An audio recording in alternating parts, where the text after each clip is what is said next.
Something that comes up almost every time I speak to a marketing leader about AI search is the question of the AI attribution gap. There'll be an awkward point in the conversation after I ask this question, which is how much of your traffic and how many of your leads, roughly, come from AI platforms like ChatGPT. Then there'll be a pause, and then they'll say, we don't really know. And this is so normal and completely understandable because this AI attribution gap happens for all businesses. The tools that we've been using for decades just don't give us all of the data about our customer touch points. So we don't know exactly which platforms people researched on and actually interacted with before they convert to become a lead or a customer for our business. So what do? This AI attribution gap causes a right headache when we're talking to our CFO, our C-suite, our board to justify marketing spends and particularly to justify investing in AI search. We as marketers know that AI search has become huge. ChatGPT is now the 5th biggest website in the world based on its monthly traffic, and customers often start their search journeys before buying a product inside ChatGPT or their favorite AI platform before going to Google to check out.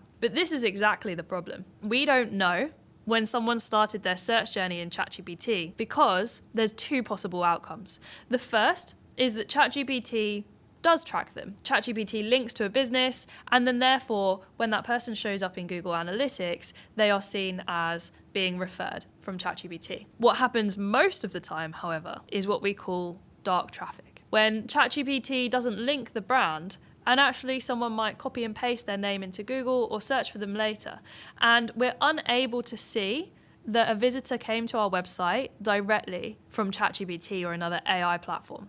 And that's what's causing this huge gap, this rift in our data, where we don't know how many people originally started their search journeys in AI platforms before they came to us. And it is a headache. There's a couple of practical options for what you can do about this, and none of them are perfect. They're just the best that we have with what we have right now. The first is making sure that in your Google Analytics, you have set up a channel group so that you can see specific traffic that is coming from those platforms.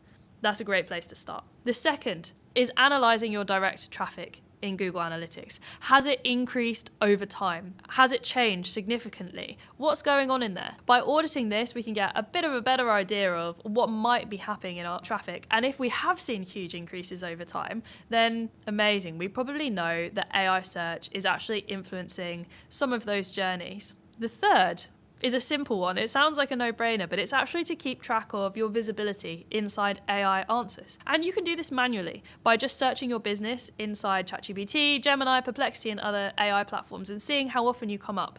Search your main commercial keywords to understand, are you showing in the results that you really care about? And if you're thinking, oh my God, Charlie, that sounds so manual, like I know, there's another way to do it. You can use amazing platforms like Peec AI, Profound, or Scrunch AI to actually measure your visibility on a regular basis and know how often you're showing up. Then you can correlate that, right? If you've seen your direct traffic increasing over time and you also know how visible you are in certain types of AI searches, you can get a really good idea. But probably the absolute best way to measure this is just to ask your customers to have a form on your website that says, where did you hear about us? And if you have a sales team who interact with a lead once they come through your website, you can also have them ask directly. On your form, make sure that you have a drop-down that gives them different options and includes something like ChatGPT and AI platforms. Or if you have a field that says other, then make sure there's a text field so that they can write in exactly where they came from. This is a really super simple thing to add into a form and incredibly effective in allowing you to actually understand